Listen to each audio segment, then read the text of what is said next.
And guys, and in this video, I'm going to show you some of the modeling tools, looking at these tools across the top. Now again, these little icons are all found in these menus. For example, this one here is Combine, and if you hover over, it'll tell you what it is, it'll give you a description, and you can find Combine up in Mesh and Combine. So it is there. Also, if you do go through the menus, you can then come and get the options for that. So there are some more options for these particular tools. So let's take a look at what we've got. So I'm going to grab this cube, and I'm going to come back to this one. In fact, let's just go through this here. So these are all the shapes. So we got spheres, cubes, cylinders, cones, torus or donut. This is a plane. It's like this, the flat plane. Good for floors. And then we've got this up disc. Geometry's not great, but it's okay. And then if you look up in Create and Polygon Primitives, you can see that these are all here. Well, after this platonic solid, we've got pyramid, prism, pipe, but they aren't showing here. However, we've got this little arrow. And if I right click on this small little arrow, I can bring up this little hidden menu. And from there, I can get the rest of the shapes. So for example, I can get this helix. Bring this out. Okay, so that's where you can find some of that as well. So this next one, this is called a sweep curve tool. So I'm going to go up to Create. I'm going to select Curve Tool, and I'm going to create a curve. So I'm going to click and hold just a couple like this. Let's bring it around here like so. I'm going to press Enter when you're done. Now if I right click on this curve, I can select Control Vertex, and I get these points like vertices, and I can then change some of this. And I did a bit of a twist there, so let's just move this around like that, and then pick it up as well.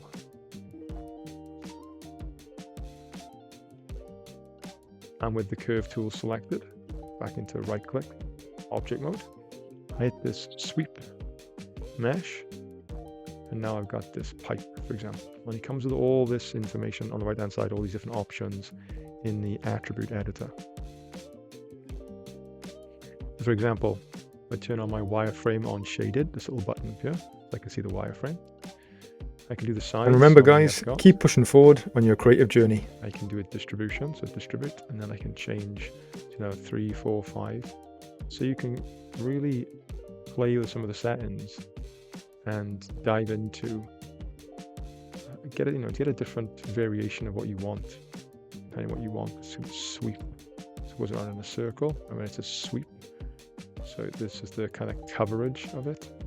And again, let's go back and change my distribute. We can rotate, just can't really see it right now, twist, taper,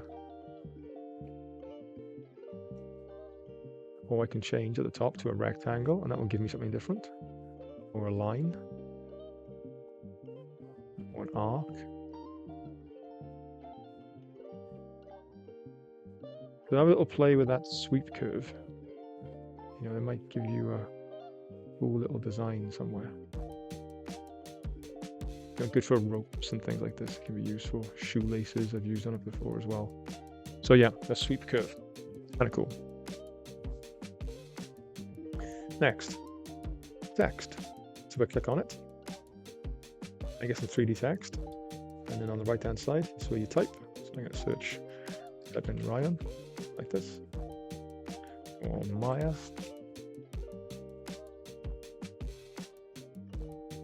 And then let's just do 3D. I can change the font size, tracking of the distance between letters. Again, the kerning, same thing. You can also change the geometry. So you want to make it smoother or lower poly. We can also change the font size as well. So just up here, we have a regular and any. So let's change the actual font. So let's turn it to something like this fancy script. And then we've only got regular in there. And then we've got something different on this side as well. Oh yes, text tool in 3D. Very cool. Let's put that over here for now. Sweep tool, you can go over that. Oh, something about the sweep tool as well. Again, you know, see how it's separated? This is the mesh, this is the curve, and the curve still controls it. So if I move this up, see that's controlling the curve, controlling that sweep curve still. So that's something that's very cool as well. Okay, what's next? SVG. Well, we're not going to look at that now. SVG is for getting graphics in. You can import, for example, Illustrator files into Maya and use them for that as well. Okay. This one is your content browser. So if I click this open, in here is a list of all different Maya default tools that you can open up and play with, different examples of models and paint effects and different tutorials, particles, animations, all this kind of stuff. So yes, feel free to take a look into the content browser. If you want to get something into the scene, for example, if I go to people, props, there we go, and then find this dump, just double click it, close it, and it comes in really big. And there's my tree stump. Scale it down. Good. So that's your content browser. And then we've got our center pivot, delete by type, and freeze transformation. This is how you clean up your scene. Sometimes your pivot for an object might be away from the actual object like this now. How do I get that pivot back into the object? I can just hit this button here and say center pivot, and it pops back in. This is delete history, so everything we do to a model. So if I take this and I'm just going to do some quick little modeling on it.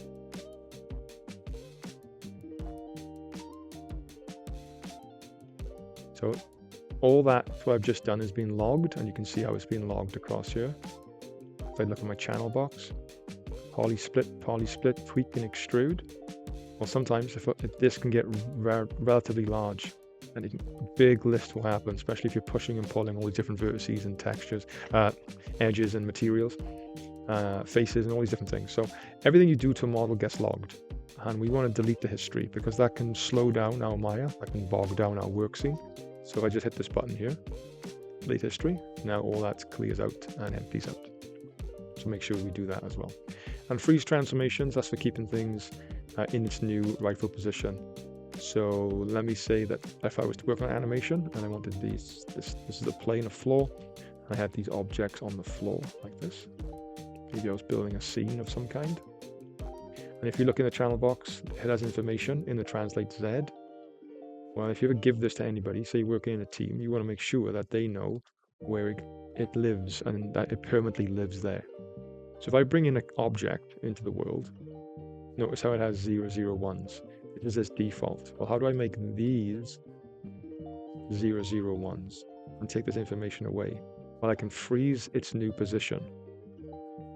So if I ever move these away, oh, where was it again? I don't know exactly where it was.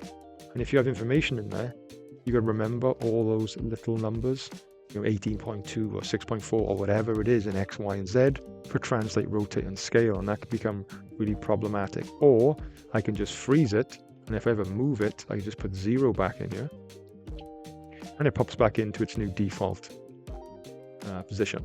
So that's freezing. So these are really important to clean up your scene. Okay. The next one is to Boolean. Now I don't really ever Boolean anything because it sometimes leaves you with a bit of a messy geometry, as in 5-sided geometry or triangles or whatever it may be. But I can show you quickly how that looks. So if I select 2 objects and I hit this, well, it gives me something crazy. So let's go and check out the option box. Because it's low geometry. Let me just take this one and duplicate and put this up here like that. And let's go and find Boolean up here. And all these different options. So we're going to take A from B or B from A. There's a union, we put them together. There's loads of different ones. Again, I don't really use it that much. I'd rather just model clean. It does have its advantages for certain things, and we can look at that in a different video. But for now, yeah, it's just Boolean tool. I don't like to use it that much.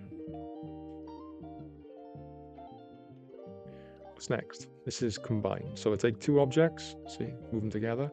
But if I click, they're not moving together. I gotta hold shift. Well, I don't want to hold shift. However, if I click on both and say combine, they are now combined. Click off, click on, they now move. But be mindful, because you have this information on the right hand side, says P cube 6 and 7. This is leftover information from when it was once two separate cubes. I now have this option down here. See, this is my P cube 15. So to clean this up, remember these are just empty nodes now. This is leaving residual information. So we can delete our history. So select the object, delete that history button. And now that cleans up our outliner as well. So again, really important stuff. So I always find combine is a two-part process. I combine and I delete.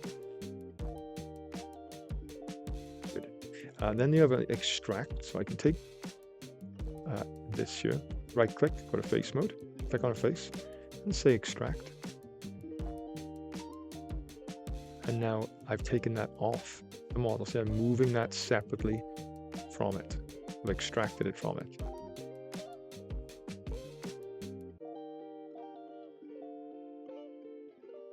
That has its benefits as well. So for example, if I take this now face, you know, maybe I wanted to have it as a pivot. So I can have it as a chest or a door, like this opens up. Either a lid of a box. So we can extract different faces from models as well. Mirror. We'll take this object. Let's move its pivot. Now to move the pivot is D and V. Select the middle yellow circle and drag with left mouse, and you can snap this to vertices. So that's D for delta, V for victory. Let go. And make sure I'm in the right way. So over here. And if I hit mirror, that mirrors to the other side. Now you do have some options, and these options are really important because it tells you, it asks you what axes you want to do. So X, and then also what direction. So we have X, Y, and Z, and we also have, excuse me, have a negative or a plus. So I want mine to be in the X and negative in the X. So that's why I put the pivot over here. If I change that to a Y, well, it doesn't really do anything for me. Like that. See, now it's in the positive Y because it was below. So I'm going to keep it like that. So that's mirror. Now the next one is smooth. So we take an object like this and hit the smooth button. It's just going to try and divide it and smooth it out the best way it can. Now notice how it's trying to just force it into this sphere. We do have a division slider as well. So if I hover over the word divisions, left mouse drag, I can kind of force it to be more and times it by itself. And again, this is going to force it to be into being a sphere. Now, if I take a look at the sphere, the actual geometry of that, and move it over here, and then take this one, let's move them up out the way. Make it smaller, or bigger, sorry. Now, it is a bit too much. There's a lot of geometry on there, but if I turn my wireframe on shaded off, yes, it's not an actual sphere. It's somewhat of. It has got a little bit of a not rounded shape. This is a lot more rounded. It's because the way it was built. However, the geometry is better on this than it is on this. Why? Is because this has triangles, and these triangles all go to this one crazy point in the middle, which can be hugely problematic. So we've got this smooth cube, which turns into a sphere, and the geometry is pretty good, clean. Everything's quads. That's what we want. So again, it depends on what you want to try and do. A lot of times, whenever I'm using or modeling something that's rounded, like a sphere, for example, I would never start with a sphere. I always start with a cube. I smooth it. And then I manipulate it from there. And if I need to do anything again, change some stuff, I can smooth it again. And that will give me better geometry, especially if I press 3 as well to smooth that out. So 3 is a smooth preview. I mean, from a distance, that looks pretty good. Okay. So just be mindful if ever using a sphere, it does come with bad geometry. And to smooth a cube out, that might give us something a little bit better when we start. Let's delete this. What's the next one? Reduce. So again, if I've got let's get a sphere in, it's got a nice bit of geometry. If I hit this button, it says reduce. It's going to try and lower its poly count. And you can type in a percentage as well. So if I type in 20, only by 20%. Well, if I type in 80, it tries to take that down.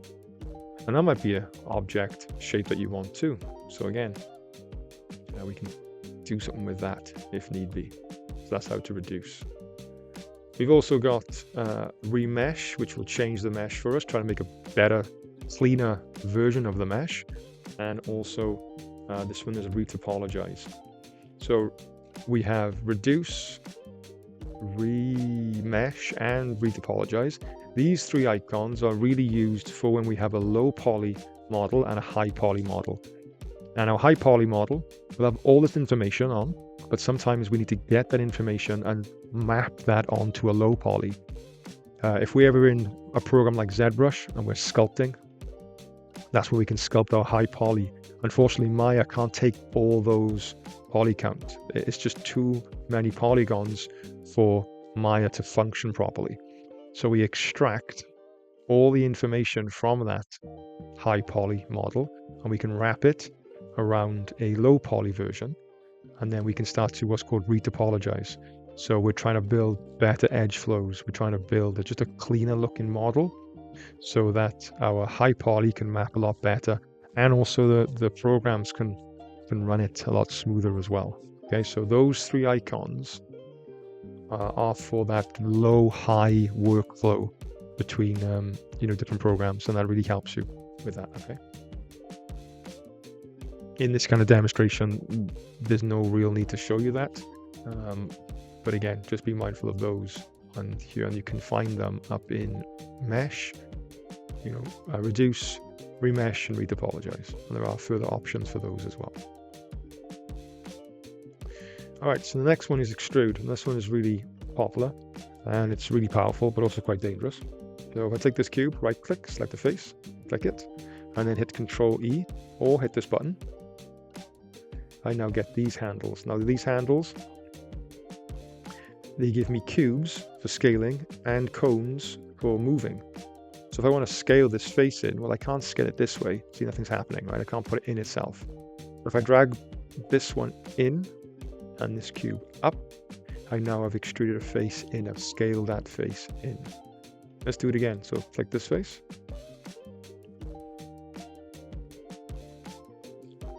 Control E. This time I'm going to move it till I can't. Don't move it up. When you move it up, you are taking the model through itself. See, and you get this artifacting. We don't want this artifacting. So I'm going to bring it out forward like that.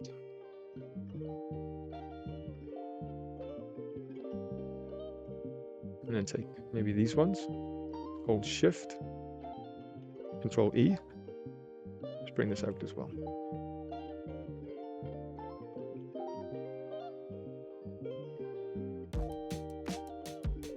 Again, if I select this face, I can do Control E. And if I click off and then start working over here, doing something over here, this extrude is still live. See, it's still live. So please be mindful of when you are extruding something, make sure you use it, because it can cause geometry issues. It can cause models to not unwrap properly. If we ever see anything that's black on our faces, that means that you brought the inside to the outside. And if we see that, that's a problem. That should have your alarm bells ringing. So please be mindful of this as well. So that's how to extrude something. Control E, either scale it or move it.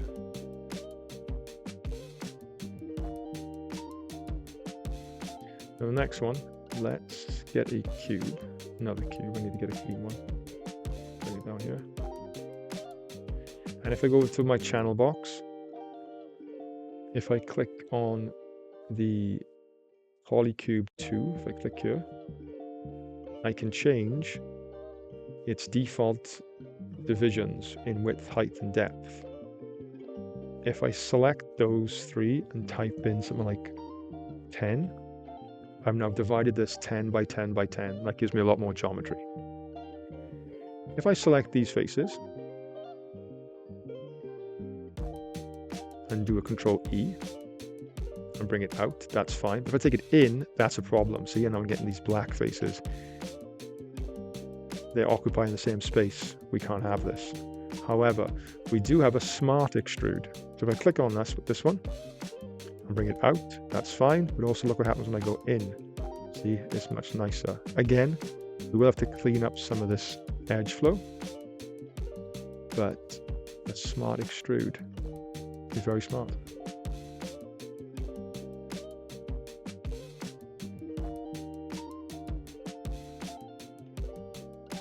Good. Now there are a few more on this list, but I'm going to leave it there for now. In the next video, I will show you the rest of these tools and some additional stuff as well, guys. All right, so I hope that helps. And remember, keep pushing forward on your creative journey.